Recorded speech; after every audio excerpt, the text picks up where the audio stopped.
Hello, everybody. Good afternoon, and welcome to today's expert panel on lifestyle medicine and nutrition education for heart disease prevention among youth. My name is Alina, and I'm going to be the moderator for this event.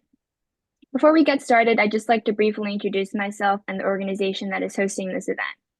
I'm here today representing Guardians of the Heart, a student-led nonprofit whose mission is to empower young people with the knowledge, tools, and resources to take control of their heart health from an early age.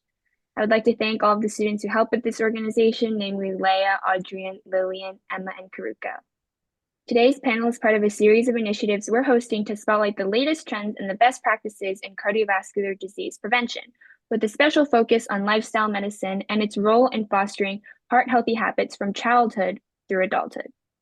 Now, today, we are incredibly fortunate to have an outstanding group of experts with us who will be sharing their knowledge on this critical topic. Let me take a moment to introduce our panelists. First, Dr. Brandi Gestri practiced internal medicine as a primary care physician at Mount Kisco Medical Group for 20 years. Her interest in the role nutrition plays in preventative medicine led to a master's in nutrition education from the American University and subsequent coursework to become board certified in lifestyle medicine as well as culinary medicine. She recently joined Northwell at the Center for Weight Management and will begin teaching culinary medicine courses at the Center for Healthy Living in the new year.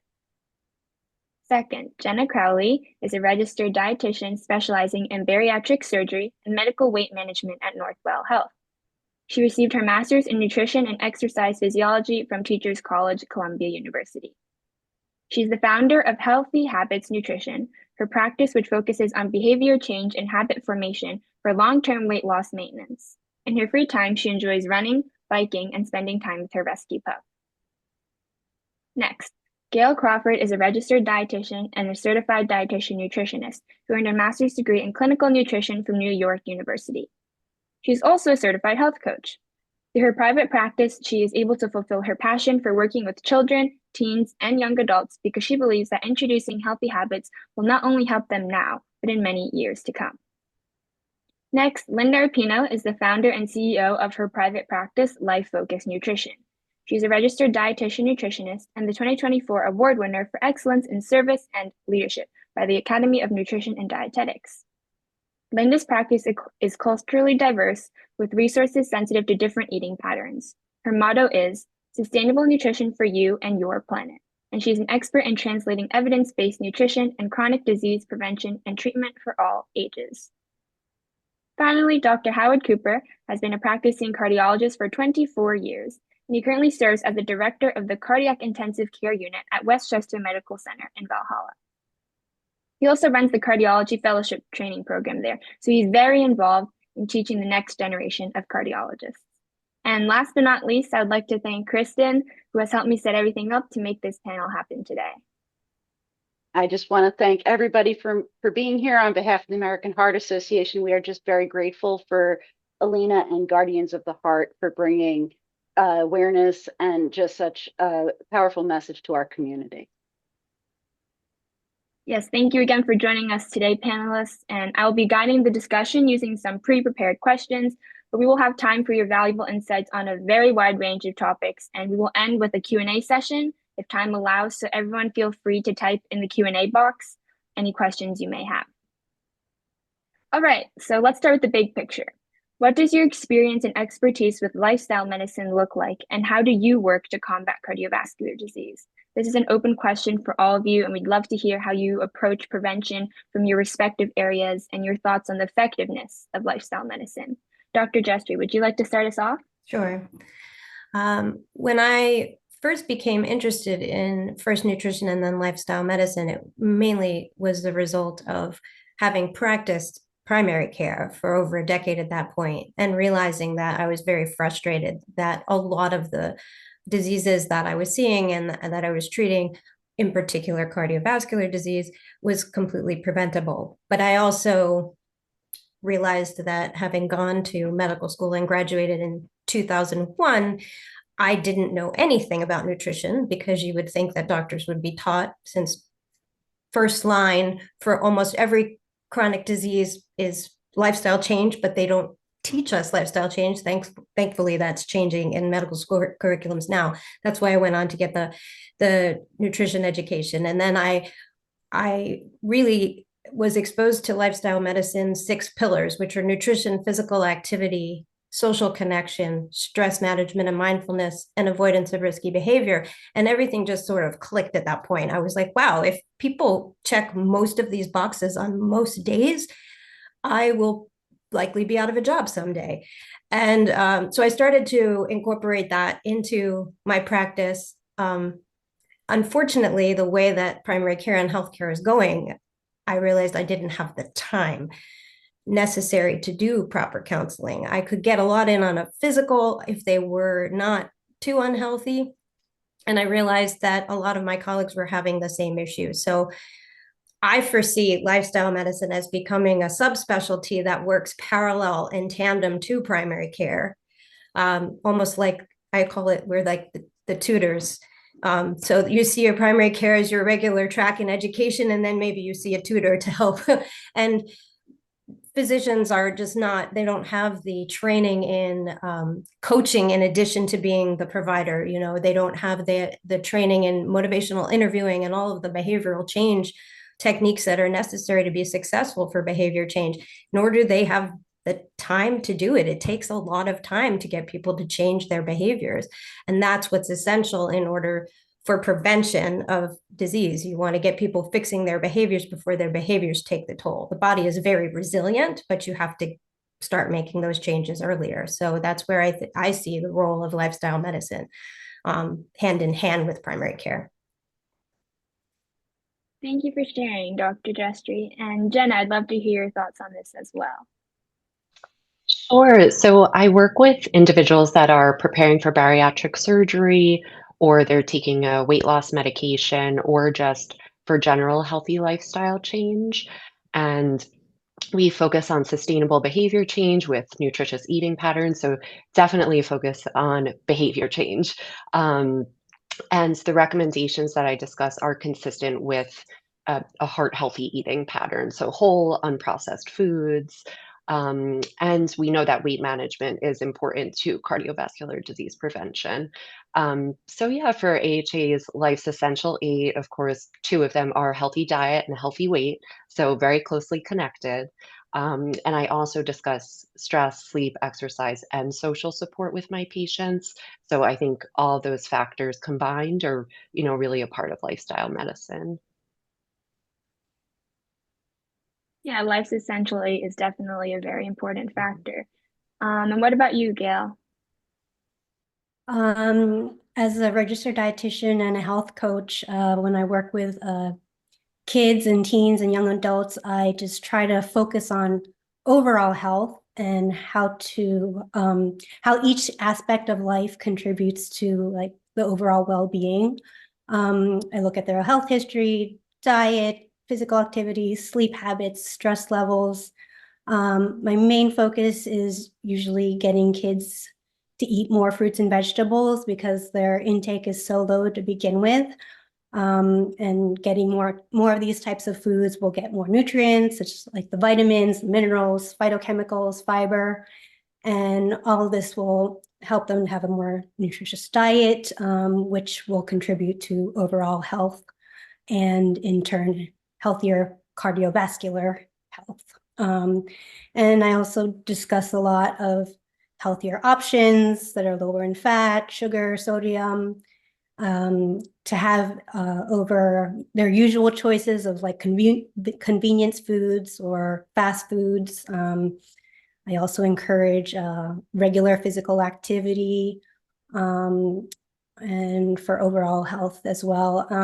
I like to meet them where they are and work with them to find ways to make their meals more nutritious, because to tell them like, don't have this, this, and this, like it's not gonna work. So I try to like work with the things that they like and just try to enrich and make their current eating patterns more nutritious. Oh, thank you. And what about you, Linda? I think you're muted, sorry. Similar to my fellow colleagues, dietitians.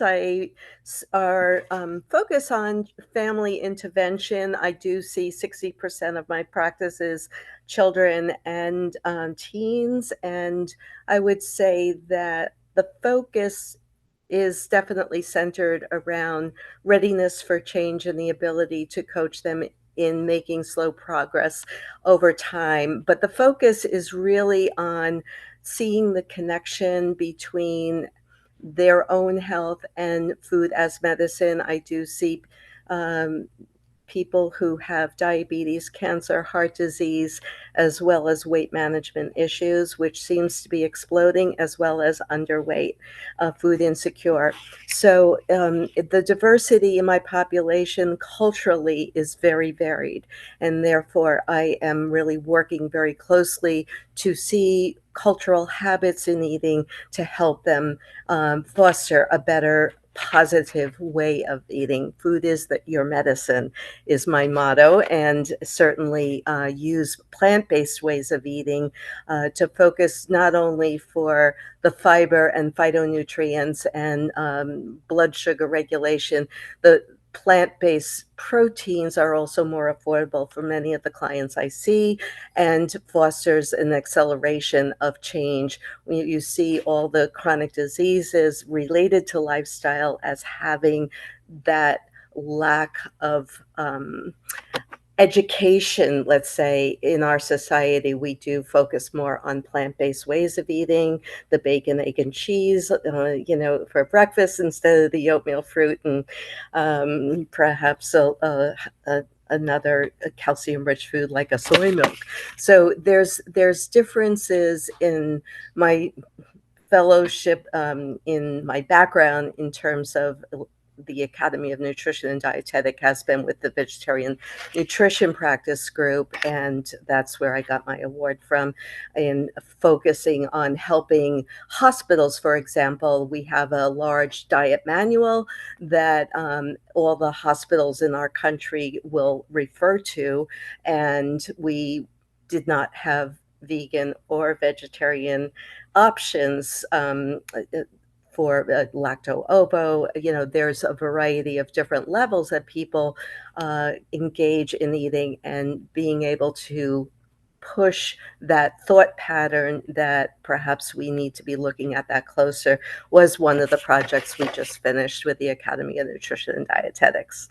So it's the seeing high cholesterol, high blood pressure, you see all the different changes that can occur, even with a program for all the employees of Greenwich. We interfaced and did a program where we tested all the employees, highway workers and librarians, et cetera, and gave them an option, if they were at a high risk, to go through a plant-based nutrition program where they were learning how to cook delicious foods in a new way they perhaps didn't learn before. And we tested after the program, and there was significant improvements in blood chemistries, et cetera. Yeah. Yes, that sounds very interesting. Thank you for sharing. What about you, Dr. Cooper? Well, thanks, Alina. And I guess it's appropriate that you saved me for last in this conversation, because I'm the person that people get to when the prevention has failed, right? So as you mentioned, I run a cardiac intensive care unit. I spend my days taking care of patients with heart failure and who have had heart attacks. And what bothers me a lot when I see these patients, especially the large number of younger patients that we have, is how much of their illness could have been prevented. Could have been prevented if they had just been able to take advantage of all the resources that you see assembled on this panel. And it's really heartbreaking sometimes to see, 40-year-old or 50-year-old come in with a heart attack or with heart failure, and you see how much of this was preventable. I think I read a statistic recently where about 90% of heart disease is preventable if you start early. And just think of the massive impact that would have on the lives of millions and millions of people if we could get this to be more ingrained in our society, so they could avoid seeing me, right? I'm the last person that anybody wants to see or have one of their loved ones see. So My perspective is that this is so important to try to prevent people from ending up in my intensive care unit. The other thing I would say is, although for sure lifestyle and diet and exercise, all these things are hugely important, we should also remember they do work hand in hand with medication and procedures, and we shouldn't think of them as in opposition to each other. They're complementary to each other. Yeah, and now let's shift the focus a little bit to accessibility. So, how accessible do you think cardiovascular disease prevention programs, counseling, and treatment are to the general public? And what can the community do to try to help to increase this accessibility and awareness? Why don't we go in the reverse direction for this one? Because we know there's also a lot of communities who are underserved and they lack resources. So, kind of, Dr. Cooper, what are your thoughts on this topic? So exactly the point you just made is what I was going to say, which is we're very fortunate in Westchester County and Southern Connecticut to have lots of availability of lots of programs and lots of experts. And we have the great partnership with the American Heart Association, who has tons of these programs available. But I think that's probably not true in every area of this country or in many areas of this country where the resources are not available as readily as they are in some of the more fortunate areas of the country like we happen to live in. So I think that's hugely important, as you were saying, Alina, to make sure that we are, use our resources to disseminate this information and disseminate these programs throughout the areas, because a lot of the areas where these programs are less available are the areas where heart disease is most prevalent, right? So we need to try to match the resources to the needs of the community. One other thing I would say is that, you know, I work for a big medical center, and some of the other people on this call also work for large organizations. And we see, at least I see advertising for them all the time. And what are we advertising? We're advertising our high-tech procedures and our, you know, our cath labs and our surgeons and these very innovative things that we can do. But rarely do we see advertisements for prevention, lifestyle modification, diet, and because it's not maybe as glamorous as some of the fancy things that we do, but it's far more important, I would say, right? So I wish that the larger organizations would commit more resources to this area, because again, we very much like to not have to do these fancy procedures on patients. We like to prevent them from getting to us in the first place. Thank you for that. What are your thoughts, Linda? So I totally see the definite need for greater referrals between different disciplines in terms of the focus once intervention is identified as a need. For dietitians, for example, perhaps a directory or something that we could incorporate greater access for. A lot of people will find me not through perhaps a physician's referral, but through their own insurance. Another could be in schools, having greater intervention in education and how they may be able to identify a dietitian for their own family, meaning that the Academy of Nutrition and Dietetics, eatright.org, offers Find a Nutrition Professional, and it will list what insurances they have, what their specialty is, and that is perhaps not something that many people are aware of. And in terms of the identifying our food system in general, learning to make a switch, we do focus in food industry with influencers in how we make choices. Perhaps more emphasis needs to be in preventative programs, how people can do that in a more desirable way. Yes, definitely. And what about you, Gail? I think it's pretty easy to find health information, like with a simple Google search. you can find a nutritionist that way too, like nutritionists near me, or there are like websites like healthprofs.com or the Dietetic Association. You can find nutritionists that way. I don't see many prevention programs targeted toward younger people, though. I think having more programs in schools would definitely increase accessibility and awareness because that's where the kids are. We're targeting places where young people hang out, like maybe malls or popular hangouts locally. And I think if you can get like a free, fun way to get information that would really appeal to younger generations, for example, having a fun activity or free sample or a giveaway or something that they would relay a simple message that they could take away with them that could have a big impact on them. Yeah, thank you so much. Jenna?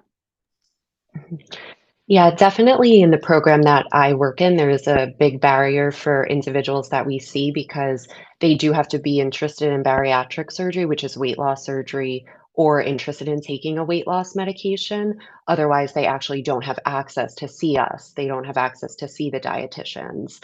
So that's certainly a barrier.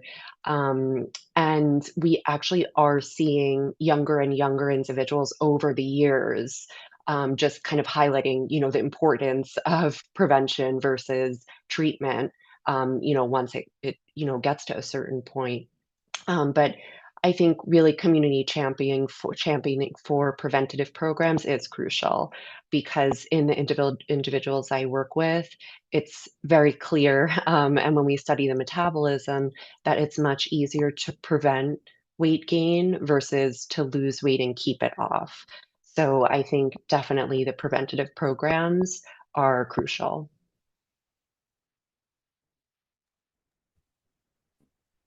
Yeah, and Dr. Gestri, what are your thoughts on this? Something that I think communities can do is actually to put home economics back into the school system. Not necessarily the curriculum that I had in the 80s and 90s. I don't know how helpful it is to be able to make a turtle-shaped pillow, but kids who don't learn how to cook grow up to be adults who do not cook. And not everybody is taught at home. Cooking at home was very important in my family, but in many of my peers, it was not. And I know the health curriculum is, I think most districts is an every other day kind of half year requirement. So perhaps combining home economics with health and actually teaching culinary skills and having them taste more whole grains than just brown rice and having them taste vegetables made in, Brussels sprouts that weren't just steamed, teaching them how to add flavor to food, teaching them how to flavor foods, not using salt as the default.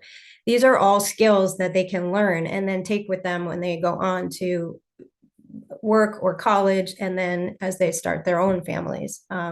Because, we're hoping to start it at Northwell, but it's hard to learn when you're an adult. It's hard to learn anything new as an adult. So if we teach the kids how to cook, they'll eat better.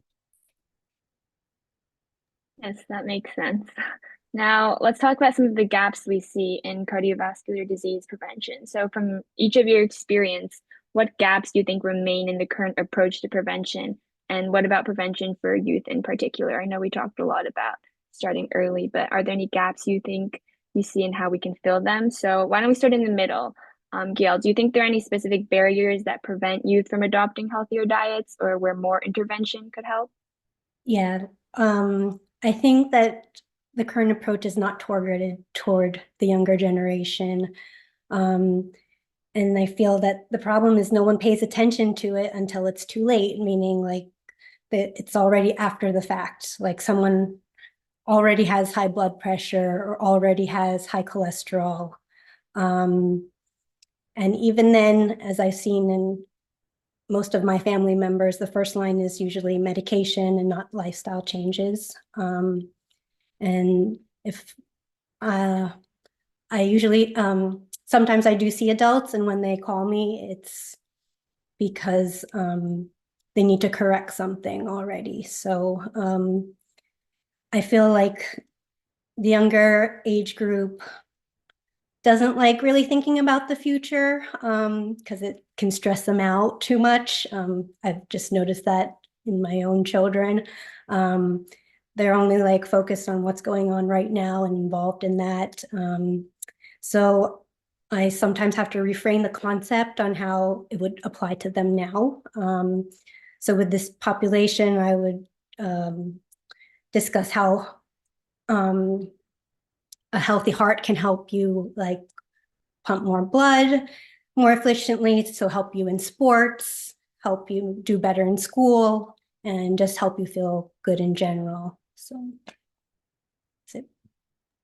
Yes, thank you so much. What about you, Linda? Do you have any thoughts or anything to add? Sorry, I think you're muted again.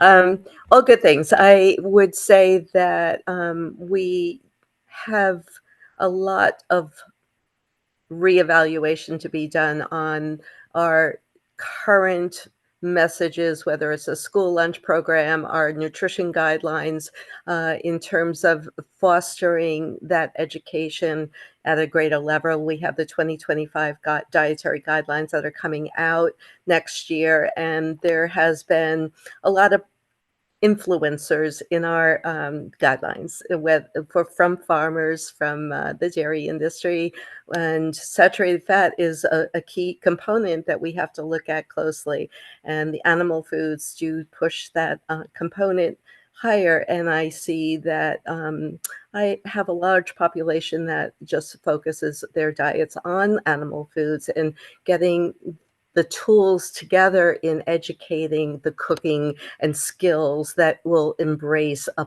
positive way of doing that. Even a child who wants to be a plant-based in a school, they have to get a doctor's note. That shouldn't be. They should be able to have soy milk, for example, as a milk alternative. These are barriers that we need to work on in legislation and in change. And I would say that for the ability to have that middle of the road, you are not teaching deprivation, you're talking about diversity and expanding delicious foods from around the world. And that's I think the focus, that it has to be fun and interesting. And unfortunately, the people with the biggest money in our food industry are usually from foods that can be a little bit more convenienced and overprocessed, and perhaps a lot higher in saturated fat.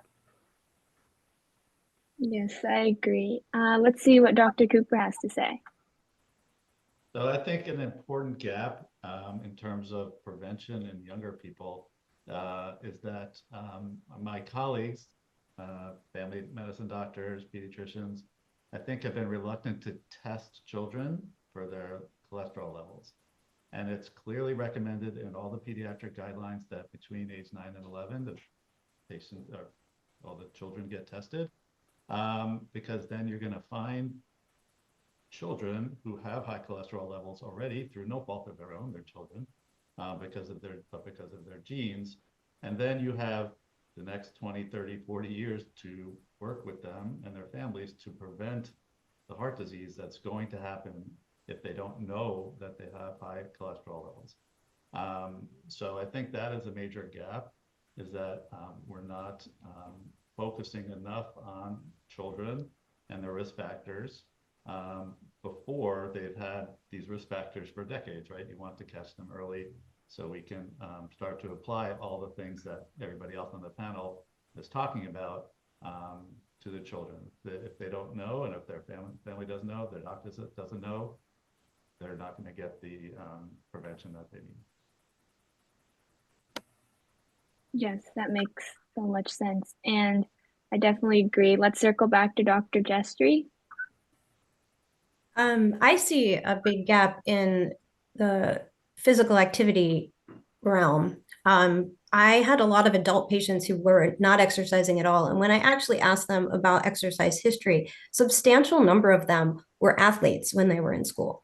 They played multiple sports. They may even went to college on a scholarship, and they played, and then they graduated college or they graduated high school, and then it just stopped. And they got busy. They started a family, they started jobs, but they didn't carry on. So there aren't, and some of them would play volleyball once a week or softball once a week, but there weren't these opportunities for adults if their chosen activity was a sport. There weren't that many options as adults to continue that. Similarly, if we look in the school system at gym class, not every person likes playing organized sports. I did not. I didn't come to regular exercise until my 30s. I used to intentionally high stick to go sit in the penalty box because I hated gym. But it would have been really nice if the focus of gym wasn't only to get me moving for 30 minutes 2 to 3 times a week, but to also teach me, like, this is important. And if you don't like field hockey, fine, you can go to the weight room. Why don't you try lifting weights? Why don't you try walking the track? Why don't we find something you can do that is not like the bane of your existence during the school day, so that you understand that it's important to move. So for those athletes that grow up and then don't do anything, I think we should have options for them.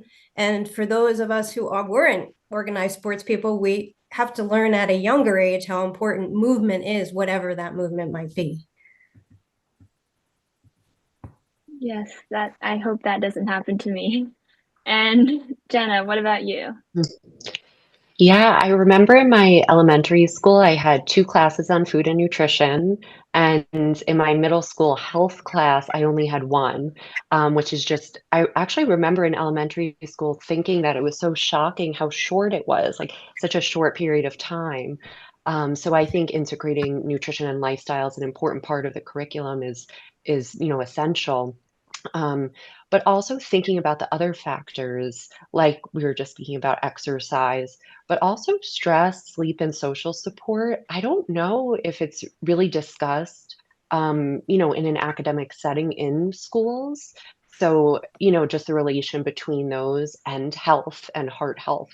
So I think, really thinking about all the factors and, the human body as a whole, physical health and mental health is, a really important thing to consider as well.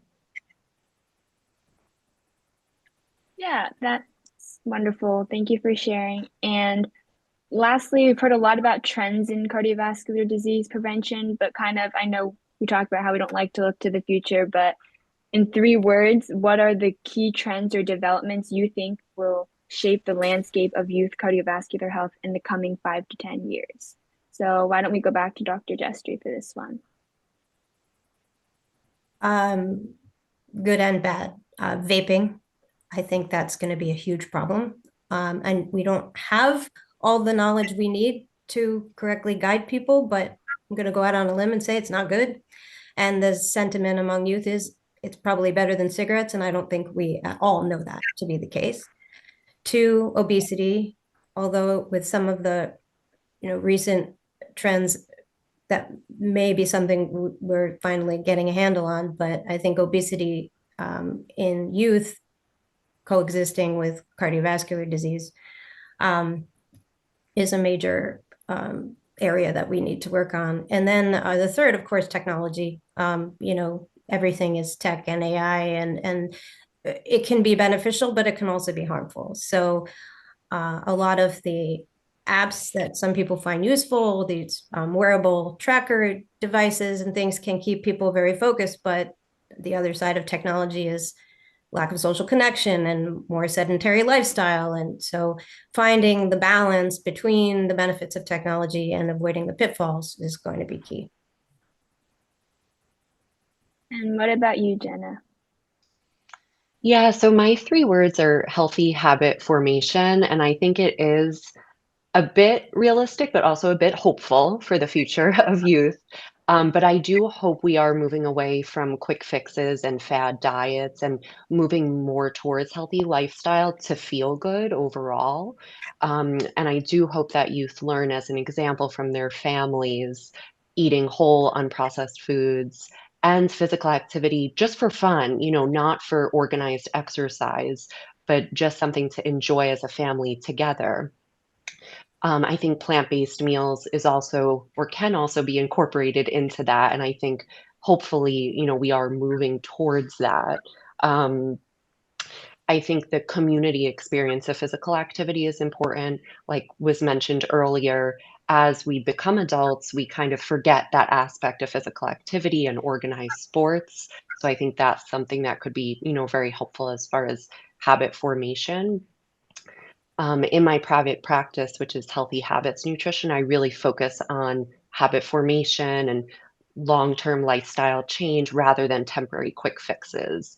So part of that is motivational interviewing and making people feel empowered to make healthy behavior change.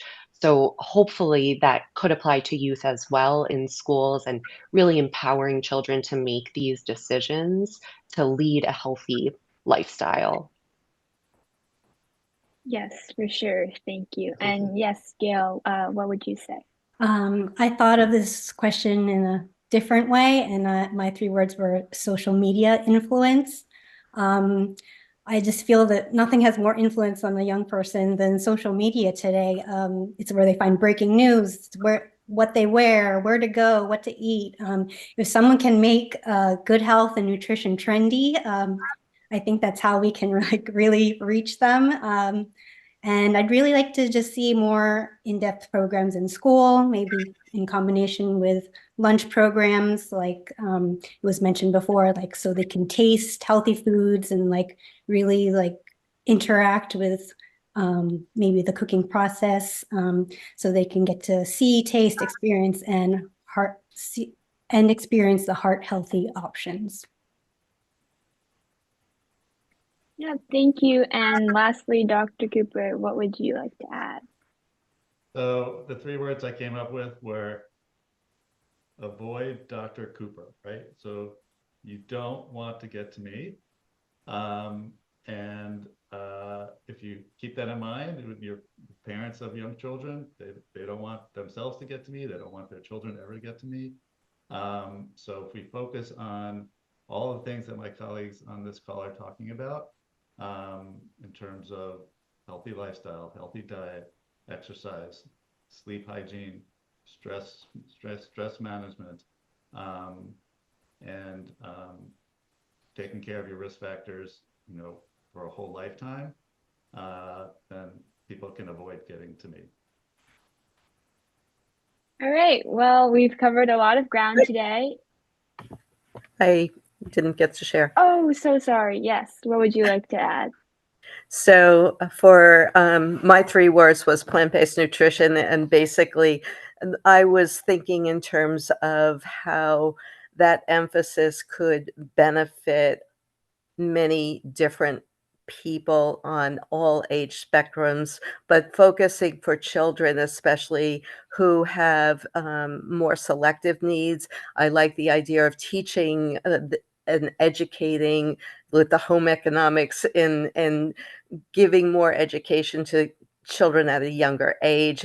Sedentary lifestyles of my practice especially is blasting much younger children, not only with cardiovascular issues, but with weight management issues, both high and low. And I think having that support of being able to direct social media, especially the right messages. There's a lot of influencers within many different levels within our profession as well that can not necessarily benefit an individual in heart disease. And there's a lot of great ones out there as well, whether it's on Instagram or Facebook. These are the areas that younger people will look towards, and trying to find that focus on how to direct them into ways that are going to foster their own health, but also planetary health. I do put that connection with a quicker way to make solutions with our global warming, and that connection with the younger generation, I think, is very, very much there. And when they hear that, it does make a difference in the way they make changes and behavior change. Everybody has different ways of looking at that. And it's another thing to consider. Yes, thank you so much. And sorry about that, but we've No covered a worries. lot of ground today, and I want to thank each of you for your time and your insights. Before we move on to the Q&A, I just want to see if there's any final thoughts or pieces of advice you'd like to share with our audience about how they can take action on prevention in their own lives or communities. No, yes, okay. I would just say that Okay. it's a team effort, right? It's an effort between parents and children and teachers and nutritionists and primary care doctors, cardiologists, American Heart Association. It's a team effort. There's not going to be one solution to this. It's going to be a group effort. And I think, Alina, this panel has shown that very well.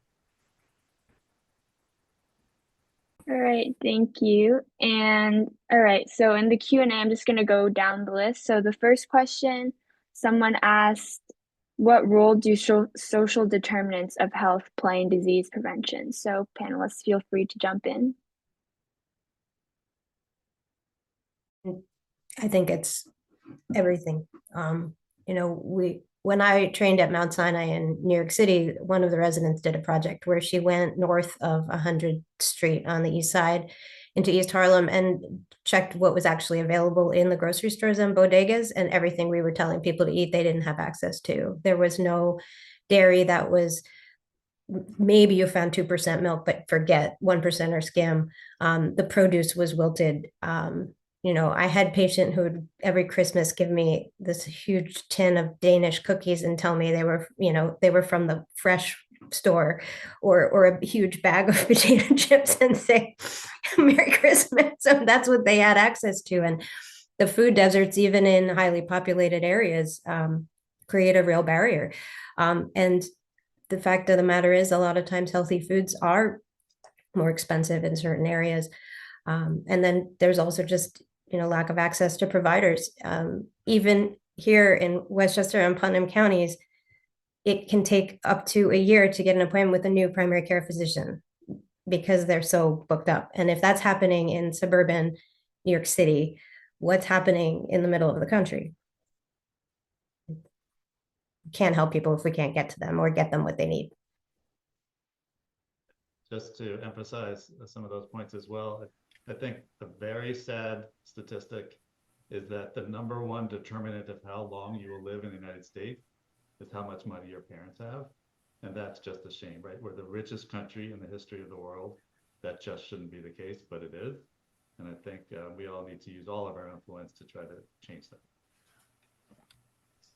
That's another thing, a reason why using the plant-based legumes, peas, lentils, beans, peas, they are giving not only folic acid and fiber for cardio health, they're giving a source of protein and in an affordable way for many people who need that support, and ways to incorporate more of those types of food choices can really make a difference. Yeah, and I was just going to add also, apart from the access to healthy food, just feeling safe, individuals feeling safe to walk outside for physical activity. Because if we're, recommending them and coming up with a plan to take a walk after dinner with your family, not everybody does feel safe doing that. So I think it makes such a huge difference. Yes, for sure. All right, next question is, how do you see precision medicine shaping some of the future strategies for cardiovascular disease, especially for diverse populations? And again, feel free to jump in.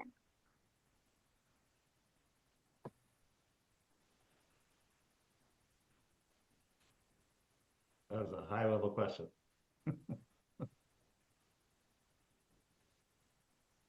I guess what I would say in terms of precision medicine is that that's not the same as genetics, but it's very interrelated with genetics, and our ability to test individuals for genetic predispositions to cardiovascular disease is improving sort of exponentially. So there will be definitely an opportunity to target all of these interventions, not just medications, but dietary interventions and lifestyle interventions to the person's specific genetic predispositions. I think in the not too distant future, So someone of the panelists mentioned that technology is, a double-edged sword, but I think in this regard, it may actually provide a lot of benefit in terms of prevention, especially for young people, once we understand the genetic basis of cardiovascular disease better. I think it's also important to point out too, that I have a lot of patients that are like, well, isn't it all just genetics? But there is a whole field of epigenetics, and what you eat and what you're exposed to and how you live your life affects your genome. And you can choose to make choices that affect your and turn on genes that will help you, or you can make choices to turn on the genes that will harm you. And I don't think a lot of people realize that. That's making that connection is a real important aspect of what I do in putting all the dots together in a very simplistic way, though. It has to be simple for people. You don't want them to be overwhelmed. Yes, definitely. I agree as well. And all right, I think there's another question asking, for healthier heart health for students, what would you suggest the school curriculum should change?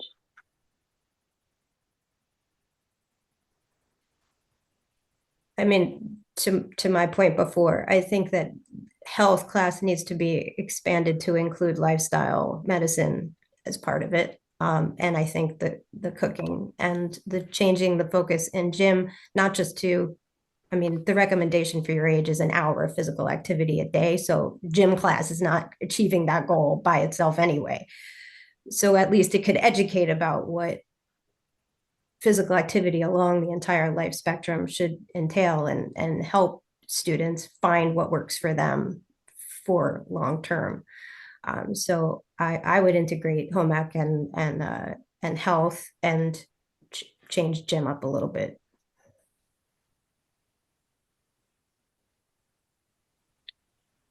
Yes, and someone asked, is coconut oil good or bad for heart health? If anyone would like to jump in. I think that's a pretty common misconception, because I definitely have lots of patients, especially depending on their cultural background, that use a lot of coconut oil in cooking, and they'll tell it to me and they'll express it to me and they're happy about it and they think that it is nutritious, but it actually is mostly saturated fat, which is the not so healthy fat. It's the fat that can be harmful for the heart and can increase cholesterol level. The other is that a coconut itself has some benefits with heart health, but it's the oil and the saturated fat in the abundance that's going to change the game for health. And yeah, it definitely shouldn't be used in large quantities for sure, or frequently. I once had a patient whose LDL went from 103 to 158, and the only change she made was starting to cook with coconut oil. And we had her go back to using olive oil and avocado oil, and it went back down to around 100. Yeah. Wow. Yeah. The difference in monounsaturated fats versus saturated fats. Yeah, and on Jenna's point of misconceptions, the next question asked was, what are some common misconceptions about cardiovascular disease and prevention that you often encounter in your work?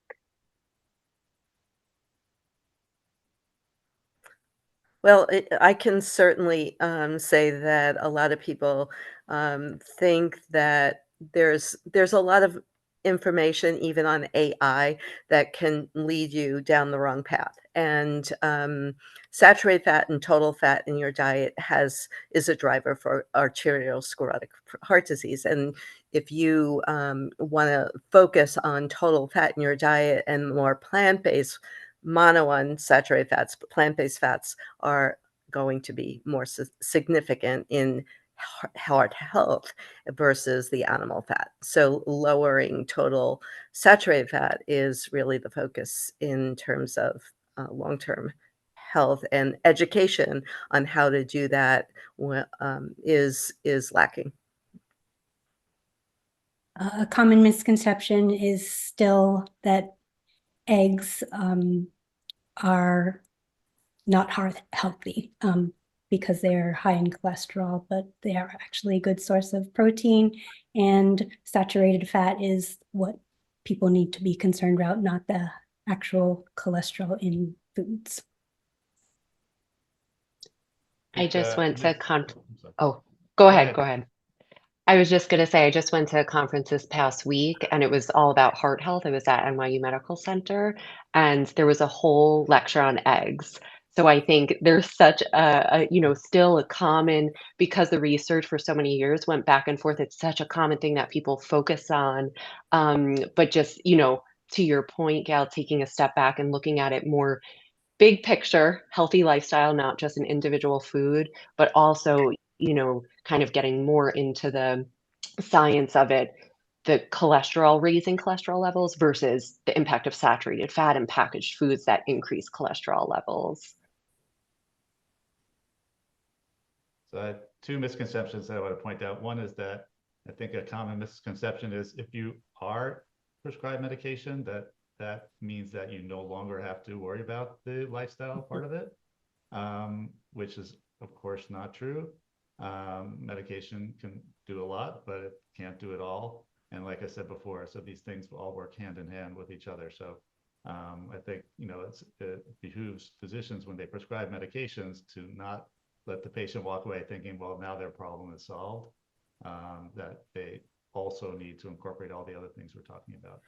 And then the other misconception that I see a lot is that a lot of people think that heart disease is an inevitable consequence of aging, and that everybody's going to get it, which is absolutely not true. It is almost completely preventable, but you have to do all the right things from a young age, and then you could live to old age without heart disease.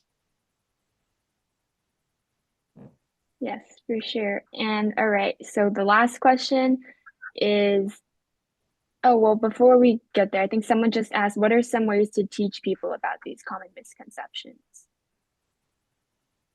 Anyone has anything to add, possibly? So a simple approach that I take in making food choices, to beginning with a very simple menu. Pick one from column 1, 2, and 3. One being a protein, one being a high fiber grain, one being a fruit or vegetable.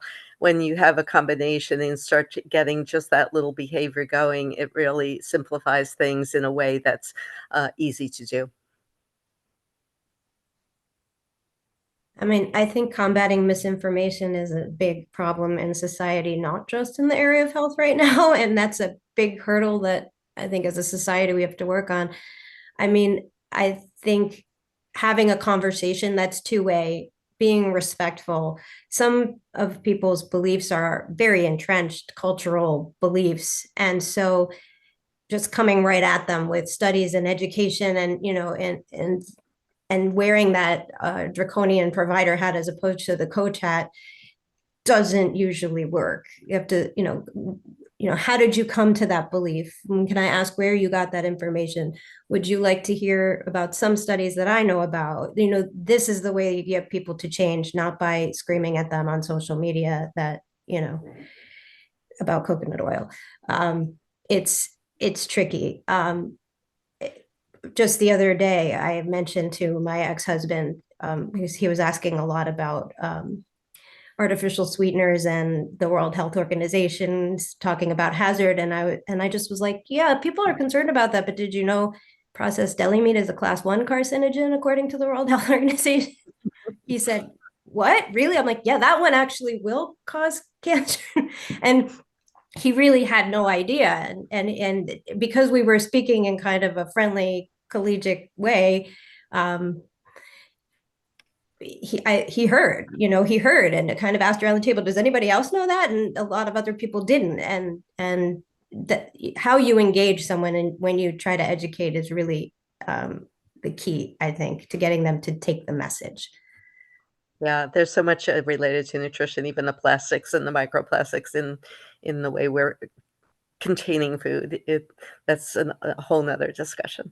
And there's a lot of fear mongering too, so I hate fear mongering. And we have people who are afraid to buy produce because they can't afford organic produce. Meanwhile, there's a whole side to that we won't get into now, but just buy the produce, please, Yeah.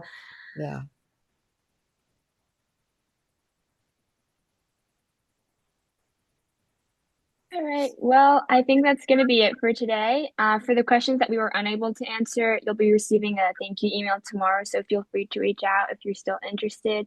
And thank you to all of our panelists for your invaluable contributions and helpful information today. And thank you to everyone for tuning in. We really hope this conversation has provided all of you with some practical takeaways for improving your heart health and advocating for better disease prevention in your communities. To learn more about Guardians of the Heart and our upcoming initiatives, please visit our website at www.guardiansoftheheart.net. And thank you again. Have a great evening, everyone.